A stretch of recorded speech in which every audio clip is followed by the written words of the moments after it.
السلام علیکم ناظرین، امید ہے آپ خیریت سے ہوں گے۔ آپ دیکھ رہے ہیں ریاض الحق یوٹیوب چینل۔ کئی دنوں سے کافی دوست میسیج وغیرہ کر کے اور کامنٹس وغیرہ میں اس چیز کا ذکر کر رہے ہیں کہ آپ کو اپنی ویڈیو کے شروع یا آخر میں یہ ضرور کہنا چاہیے کہ ویڈیو کو لائک کریں، سبسکرائب کریں اور دوستوں کے ساتھ شیئر کریں۔ لیکن میرا یہ ذاتی خیال ہے کہ شاید کبھی کبھار تو میں یہ کہہ دوں، اب آپ اتنا زیادہ اگر انسسٹ کر رہے ہیں، لیکن میرا ذاتی یہ خیال ہے کہ اگر آپ سمجھتے ہیں کہ کوئی ویڈیو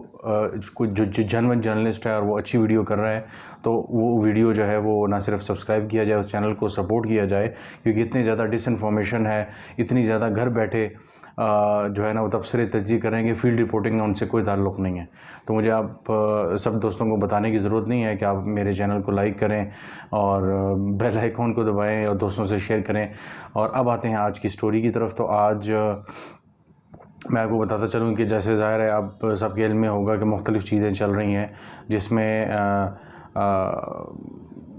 ایک نکتہ نہیں ہے کہ جس پہ وہ کیا جائے، لیکن آج میں کوشش کروں گا آپ کو 2 سے 3 اہم چیزیں جو ہیں نا اس کی طرف آپ کا توجہ راغب کروں، اور جو اس چیز کی نشاندہی ہے کہ آل از ناٹ ویل۔ سب سے پہلے میں آپ کو بتاؤں کہ ہم نے سنا کہ اسحاق ڈار صاحب واپس آ رہے ہیں، ان کو پاسپورٹ مل گیا ہے، بس ابھی آ رہے ہیں۔ لیکن دوسری طرف ہم نے دیکھا کہ مفتاح اسماعیل صاحب کو برقرار رکھنے کے لیے باقاعدہ طور پہ ایک pressure group P M L N کے اندر بن چکا ہے، اور ظاہر یہ اتحادیوں کی حکومت ہے، لیکن جو پاکستان مسلم لیگ نواز ہے وہی فرنٹ پہ موجود ہے، اور وہ سارا جو ہے وہ بیگیج بھی وہی لے رہی ہے۔ پیپلز پارٹی وغیرہ انہوں کو اس چیز کی پرواہ نہیں ہے کہ تنقید ہوتی ہے، وہ کیا کرتے ہیں، بس وہ یہ کہتے ہیں ہاں ہم ان فیصلوں میں شامل ہیں۔ تو ہو یہ رہا ہے کہ جس طرح میں نے کچھ عرصہ پہلے ویڈیو میں ذکر کیا تھا، ایک ویڈیو میں، کہ جو ہاؤس آف شریف ہے وہ تقسیم ہو گیا ہے، اسی طرح Muslim League Nawaz basically house of Sharif پہلے سے جو ہے وہ ڈیوائیڈڈ ہی ہے، لیکن اب بہت زیادہ واضح ہو گیا ہے۔ جیسے میں نے ابھی ذکر کیا کہ ایک گروہ یہ کہتا ہے، جس گروہ میں خواجہ محمد آصف اور شاہد خاقان عباسی اور اس کے علاوہ چودھری تنویر، رانا تنویر خاص طور سے، اور اس طرح کے اور کئی لوگ ہیں جو یہ سمجھتے ہیں کہ مفتاح اسماعیل صاحب کو برقرار رکھنا چاہیے، اور وہ لندن وغیرہ سے تعلقات اور خبریں اور ڈائریکشنز کو بہت زیادہ پسند نہیں کرتے، اور اسی لیے ہم نے دیکھا کہ جب مریم نواز نے کچھ چیزوں میں انڈلج ہونے کی کوشش کی تو انہیں بہت زیادہ لفٹ نہیں کرائی گئی۔ اسی وجہ سے پرائم منسٹر آفس میں جو مختلف سیلز وغیرہ بنے ہیں یا مختلف جو کام کر رہے ہیں میڈیا کے ادارے، ان میں مریم نواز کی اس طرح کی بہت زیادہ سے نہیں ہے۔ مریم نواز اپنے طور پہ ایک سیل چلا رہی ہیں اور سوشل میڈیا کی چیزوں کو دیکھ رہی ہیں، سم ہاؤ وہ مریم اورنگزیب کے تھرو کچھ کروا لیتی ہیں جو اپنا ان کا سیل ہے یا منسٹری آف انفارمیشن کے تحت، لیکن ظاہر ہے چونکہ اوپر جو سربراہ ہیں وہ شہباز شریف ہیں، اور شہباز شریف کا وہی کیمپ ہے جو ابھی میں نے جن ناموں کا ذکر کیا، خاقان عباسی اور یہ سارے، اور دوسرا کیمپ ہے اسحاق ڈار ہو گئے، نواز شریف ہو گئے، مریم نواز ہو گئے، تو وہ اس کے حق میں ہے کہ باقاعدہ طور پہ اب اسحاق ڈار واپس آ جائیں اور وہ سخت فیصلے لیں۔ تو میرا خیال ہے اس سے سخت فیصلے تو نہیں ہو سکتے جو اب تک کیے گئے ہیں۔ 98 روپے 1.5 مہینے میں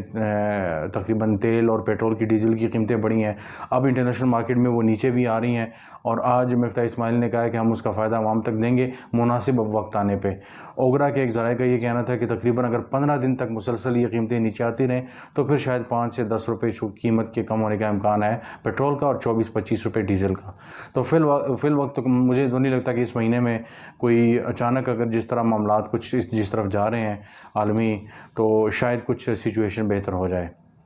تو میں ڈیوائیڈ کی بات کر رہا تھا، اب وہ ڈیوائیڈ اتنا واضح ہو چکا ہے کہ باقاعدہ طور پہ بیانات آنا شروع ہو گئے ہیں۔ خواجہ سعد رفیق کا یہ کہنا ہے کہ اسحاق ڈار صاحب بہت محنتی ہیں، ان کا آنا بہت ضروری ہے، اور معیشت کو سنبھالنا بہت ضروری ہے۔ تو یہ افسوس کی بات ہے کہ اگر سیاسی طور پہ دیکھا جائے کہ آپ کا ایک وزیر جو خزانہ ہے وہ موجود ہے اس وقت، لیکن آپ کسی اور کو بیک کر رہے ہیں جو ملک سے باہر ہے، جو ملک سے باہر تھا، تو سارے جو سخت فیصلے تھے وہ ایک شخص نے لیے، لیکن دوسرے جو سارے فیصلے ہیں تو وہ جو اچھے فیصلے ہیں، جو اچھی خبریں ہیں وہ اس کے کھاتے میں جائیں، جو سخت فیصلے تھے، جو گالم گلوچ تھے وہ اس کے ذمہ میں آئیں، چاہے وہ پیٹرول کی قیمتیں بڑھانا تھی، ڈالر بھی اوپر چلا گیا 180 سے اوپر آن ورڈز، یہ جو سارا ہے عمران خان کے جانے کے بعد۔ تو یہ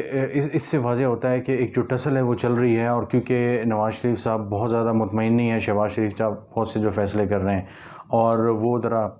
پرو ملٹری ایک جو ہے انہوں نے اسٹانس لیا ہوا ہے اور بہت زیادہ بہتر طریقے سے اپنی انڈرسٹینڈنگ کے مطابق چیزوں کو لے کے جا رہے ہیں. اور اس میں ظاہر ہے جو دوسرا شریف کا گروہ ہے, مریم نواز کا جو گروہ ہے, اس کی بہت زیادہ اس طرح کی سے نہیں ہے. اور اس پہ سونے پہ سہاگا کہہ لیں کہ شہباز شریف کے بیٹے حمزہ شہباز جیسے بھی ہیں پنجاب میں حکومت کر رہے ہیں, پنجاب میں چیزوں کو اور ایک پارٹی کو مضبوط کر رہے ہیں, لوگوں کو سرگرم کر رہے ہیں, اور باقاعدہ طور پہ چاہے وہ انٹرویوز ہوں, چاہے وہ اپوائنٹمنٹس ہوں, کچھ بھی ہوں, اس میں باقاعدہ طور پہ سرکردہ جو ہے رکن کے طور پہ وہ رول ادا کر رہے ہیں ہاؤس آف شریف کے ایک گروہ کی طرف سے. لیکن ہاؤس آف شریف کا جو دوسرا گروہ ہے یعنی اسحاق ڈار وغیرہ, ان کا کوئی بڑا ریپریزنٹیٹیو یہاں موجود نہیں ہے جو بہت بڑا ایک المیہ بنتا جا رہا ہے نواز شریف, مریم نواز وغیرہ کے لیے کہ کوئی ایک ایسا یہاں ہونا چاہیے. خزانہ اہم نہیں ہے, اہم یہ ہے کہ اس گروہ کا کوئی ایک بندہ یہاں موجود ہو جو چیزوں کو جو لے جا سکے کہ ہر چیز شہباز کے کریڈٹ میں جا رہی ہے, حمزہ کے کریڈٹ میں جا رہی ہے, ان کے حق میں چیزیں جا رہی ہیں. تو جو نواز شریف کا بیانیہ ہے, یہ نواز شریف کا جو نظریہ تھا وہ ناکام ہو رہا ہے بظاہر, اور وہ یہ سمجھ رہے ہیں کہ اس کو دھچکا پہنچ رہا ہے, اور شہباز کا جو بیانیہ ہے, شہباز کا جو طریقہ کار ہے وہ کامیاب ہو رہا ہے. تو یہ وقت اصل ہے اس کا نقصان یہ ہو رہا ہے کہ ایک ایسی کنفیوژن ہے کہ کل 6 پریس کانفرنسز ہوئی, آپ حیران ہوں گے 6 پریس کانفرنسز, مصدق ملک اور رانا ثناء اللہ, پھر اس کے بعد مریم اورنگزیب, پھر اس کے بعد خرم دستگیر, پھر اس کے بعد شام کو 1-2 پریس کانفرنسز ہوئی. تو مطلب حیرانی ہوتی ہے کہ 6 پریس کانفرنسز آپ کس موضوع پہ کر رہے ہیں, ایسی کیا قیامت آئی ہوئی ہے؟ اگر سوشل میڈیا پہ کچھ ٹرینڈ بن گئے یا کچھ تنقید ہو گئی, آپ اپنے کام پہ فوکس کریں. یہی تھوڑا بہت کیا اچھا خاصا نقصان کیا عمران خان کی حکومت نے کہ تھوڑی بہت تنقید سوشل میڈیا پہ ہوتی تھی اور وہ اٹھ کے چلے جاتے تھے اور اس کے بعد پریس کانفرنس کرتے تھے, اور اصل جو حقائق تھے, جو اصل معاملات تھے, اصل جو فوکس ہونا چاہیے تھا ایشوز پہ, ایجنڈاز پہ, ان پہ کام نہیں ہوا ہے, لیکن اتنا نہیں ہوا. بہت اچھا ہو سکتا تھا. صحت اور دوسرے معاملات میں کچھ نسبتاً, تعلیم کے معاملے میں کچھ بہتر کام ہوئے, لیکن ان جنرل عمران خان جتنا ڈیلیور کرنا چاہیے تھا ایکسپیکٹیشن سے زیادہ نہیں تو کم از کم ایکسپیکٹیشنز کے برابر یا اس سے کچھ کم بھی کر لیتے, ایوریج بھی اگر وہ کر لیتے تو وہ بہت بہتر ہوتا. لیکن بہرحال انہوں نے اس پہ اس طرح توجہ نہیں دی. تو یہ ایک بہت بڑا اس وقت ایک سچویشن ایسی آ چکی ہے کہ پی ڈی ایم کے اندر بھی بڑا ایک عجیب قسم کا ڈیوائیڈ ہے. ابھی کل رات جو ہے کہ سمری موو کی گئی جس میں 57واں جو ہے وہ کابینہ کا جو ہے وزیر وہ بنا دیا گیا, اور ایم کیو ایم کے ایک ہیں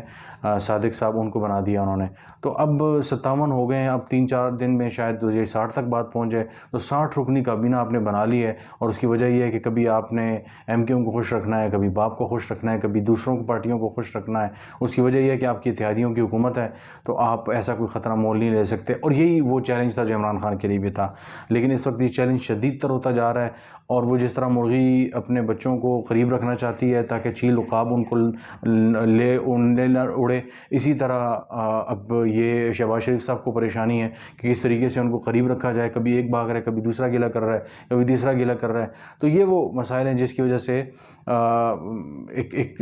گم و گونگی سی کیفیت ہے, جس کا جو ہاؤس آف شریف کے جو ڈیوائیڈ ہے اس کا یہ نقصان ہو رہا ہے کہ حکومت پہ بھی اس کا اثر ہو رہا ہے, اس کی معیشت پہ بھی اس کا اثر ہو رہا ہے. انسرٹینٹی ایسی ہے کہ کابینہ کے اراکین آپس میں ان کی اس طرح کی انڈرسٹینڈنگ نہیں بن رہی. تو ورکنگ ریلیشن شپ جو گورننس کے لیے ہونا چاہیے وہ نہیں بن پا رہا. اور ساری جو نظریں ہیں وہ ہے 17 جولائی کے الیکشن پہ. 17 کو ایک ریفرینڈم ہوگا پی ایم ایل این اور پی ڈی ایم اور عمران خان کے حوالے سے, خاص طور سے پی ایم ایل این چونکہ پنجاب کا یہ سارا ہے. تو اگر ڈبل ڈیجٹ میں جس نے بھی سیٹیں جیت لیں وہ اس کے پاس جو ہے وہ پنجاب کا تختہ آ گیا, اور پنجاب کا تخت جس کے پاس آ گیا اس کا مطلب یہ ہوا کہ بظاہر ارلی الیکشن کے لیے 90% ماحول جو ہے وہ بن جائے گا. لیکن اس کے لیے مخصوص ادارے, مختلف افراد بہت سی جگہوں سے بہت قسم کا زور لگا رہے ہیں, اور عمران ریاض اس کی مثال ہیں کہ ان کو چھپانے کی, اس کو 17 تک جو ہے اس کا منہ بند کرنے کی کوشش کی جا رہی ہے. جس طرح کی وہ بحث کر رہے ہیں غلط صحیح ایک الگ بحث ہے, لیکن نقطہ یہ کہ ایسے لوگوں کو چپ کرانے کی کوشش کی جا رہی ہے, ایاز امیر جیسے لوگوں کو, تاکہ 17 سے پہلے ماحول جو ہے وہ عمران خان کے خلاف بن جائے, دوسرے جو ہے اس کے حق میں بن جائے. اور یہ ظاہر ماضی میں اس سے پہلے ہوتا رہا, بدقسمتی سے ہم نے ہسٹری سے کچھ نہیں سیکھا. لیکن 17 کی جو ڈیٹ ہے وہ شاید بہت کچھ آگے کے لیے طے کرے گی. تو آج تک کے لیے اتنا ہی, آئندہ انشاءاللہ دوبارہ آپ سے ملیں گے. بہت شکریہ.